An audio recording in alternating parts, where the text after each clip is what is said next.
అశ్వ సంవత్సరంలో కైలాస యాత్ర Sri Gayatri tours and travels 8977349696. మనం సినిమాల్లో చూస్తుంటాం, ఒక విలన్ ఉంటాడు, వాడి దగ్గర డబ్బు ఉంటుంది, పవర్ కూడా ఉంటుంది, అందరూ వాడి చుట్టూ తిరుగుతూ ఉంటారు.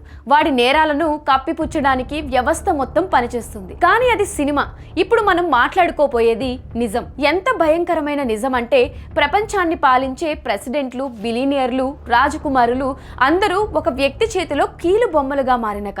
ఆ వ్యక్తి పేరే జెఫ్రీ ఎప్స్టీన్. అతను ఒక పొలిటీషియన్ కాదు, ఒక స్టార్ కూడా కాదు. కానీ అతని ప్రైవేట్ జెట్ లో ప్రయాణించిన వాళ్ళు పేర్లు వింటే మైండ్ బ్లాక్ అవుతుంది. ఆయనకు ఒక దీవి ఐస్లాండ్ ఉంది. బయట నుంచి చూస్తే స్వర్గంగా ఉంటుంది, కానీ లోపల మాత్రం నరకం. మైనర్ బాలికల ఆర్తనాదాలు, లైంగిక వేధింపులు, బ్లాక్ మెయిల్స్, ఇది అక్కడ జరిగే తంతు. రీసెంట్ గా అమెరికా కోర్టు రిలీజ్ చేసిన ఎప్స్టీన్ ఫైల్స్ ఇప్పుడు ప్రపంచాన్ని ఎందుకు షేక్ చేస్తున్నాయి? జైలు గదిలో ఎప్స్టీన్ నిజంగానే ఆత్మహత్య చేసుకున్నాడా, లేక ఎవరైనా చంపేశారా?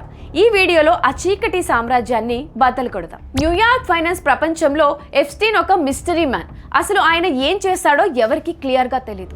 కానీ ఆయన దగ్గర కోట్లాది డాలర్లు ఉంటాయి. ప్రైవేట్ జెట్లు, పెద్ద పెద్ద బంగ్లాలు, దీవులు, ఇవన్నీ ఎక్కడి నుంచి వచ్చాయి? ఆయన చుట్టూ ఎప్పుడూ ఒక పవర్ఫుల్ సర్కిల్ ఉంటుంది. అమెరికా మాజీ అధ్యక్షుడు Bill Clinton, Donald Trump, Britain రాజకుమారుడు prince Andrew, Microsoft founder Bill Gates, ఇలా లిస్ట్ రాసుకుంటూ పోతే పేజీలు సరిపోవు. ఒక సాధారణ ఫైనాన్షియర్ కి ఇంతమందితో స్నేహం ఎలా కుదిరింది? అక్కడే ఉంది అసలు ట్విస్ట్. ఎప్స్టీన్ దగ్గర ఉన్నది కేవలం డబ్బు మాత్రమే కాదు, రహస్యాలు.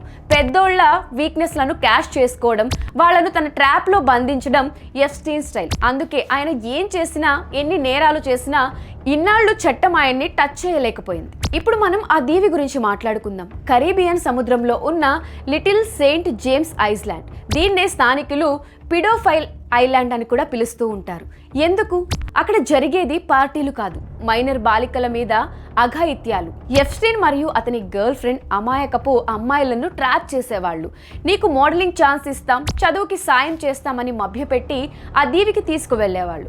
అక్కడ ఒక్కసారిగా అడుగు పెట్టాక వాళ్లకు నరకం మొదలయ్యేది. ఆ దీవికి ఎప్స్టీన్ తన ప్రైవేట్ జెట్ లో తన ఫ్రెండ్స్ ని, క్లయింట్స్ ని తీసుకొచ్చేవాడు. అక్కడ జరిగిన ప్రతిదీ రికార్డ్ అయ్యేదట. ఆ వీడియోలో ఎప్స్టీన్ కి ఆయుధాలు.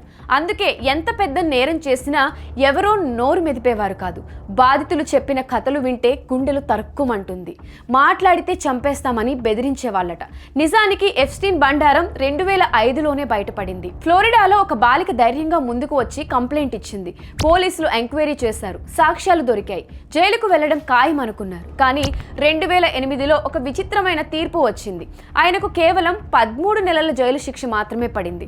అది కూడా మామూలు జైలు కాదు, ప్రైవేట్ వింగ్. పైగా రోజుకు 12 గంటలు పని పేరుతో బయటికి వెళ్ళొచ్చు. దీన్నే అమెరికా చరిత్రలో ద స్వీట్ హార్ట్ డీల్ అంటారు. అంటే ఎవరో వెనక ఉండి ఆయన్ని కాపాడారు, సిస్టమ్ ని మేనేజ్ చేశారు. కానీ 2019లో సీన్ మారింది. మీటూ ఉద్యమం తర్వాత పరిస్థితులు మారాయి. ఫెడరల్ కోర్టు మళ్ళీ ఈ కేసును తిరగదోడింది. ఈసారి ఎప్స్టీన్ ని న్యూయార్క్ లో అరెస్ట్ చేశారు.